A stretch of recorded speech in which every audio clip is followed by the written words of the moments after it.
Hello. হ্যাঁ বন্ধু বল। আরে মেয়েটাকে নিয়ে আসছি।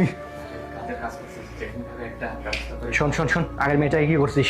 আগের দিনটা জায়গা মতো আমি রাখছি, বুঝতে পারছিস? গাড়িতে তুলছি আর একটা হইলে লোড দেবো, বুঝতে পারছিস? হ্যাঁ এইটাকে শুধুমাত্র জুসটা খাওয়াবো। ওয়াশরুমে গেছে আবার, হ্যাঁ ঘোড়ার টিম। আরে কি করিস, তাড়াতাড়ি কর। আমার গাড়িতে 10টা নিয়ে অলরেডি বুকিং হয়ে গেছে। এই দুইটাকে নিলে পাস আপ করে দিব, তাড়াতাড়ি কর।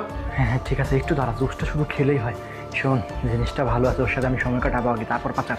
আচ্ছা সময় কবে কাটা যাচ্ছে, বেশি সময় নিস না, 10 মিনিট সময় দেবো, তাড়াতাড়ি কর। ঠিক আছে, এখনই আসলে খাওয়াচ্ছি। Okay bye bye bye. আরে আসে না কেন এতক্ষণে ধরে, কি করতেছে? আরে বেবি, আসছো তুমি? হ্যাঁ, আসছি। বসো আচ্ছা। এখানে বসো। এই নাও জুসটা খাও, জুসটা খাও। খাবো জুসটা।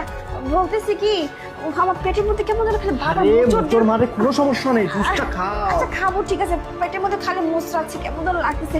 বুঝো না, মেয়ে মানুষ না একটু সমস্যা নেই, শোনো আমি তোমাকে বলি, এই জুসের মধ্যে স্যালাইন দেওয়া আছে। এই জুসটা তুমি খেলে আমার ভিতরে ক্লান্তি ভাবটা চলে যাবে, তুমি একদম সুস্থ ফ্রেশ আচ্ছা থাকবে। ঠিক আছে বাবু, আমি এসে খাচ্ছি। আমি তো আরে বলতেছি কেন যাবে, একবার তো গেলি। বারবার শুধু আমার পেটের মধ্যে মোচড় দিচ্ছে, বুঝো না আমার যে কেমন লাগতেছে। আমি এই 5 মিনিট পরে আমার আসছে। আরে বোঝো না। আচ্ছা ঠিক আছে। আচ্ছা হ্যালো। আরে জি বস বস আমাদের গাড়ি রেডি আছে বস। আপনি চিন্তা করবেন না স্যার, একটা জিনিস চুরি স্যার। হ্যাঁ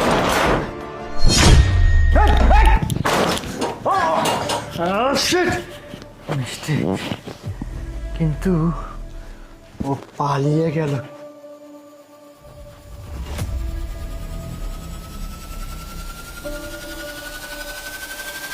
আপনার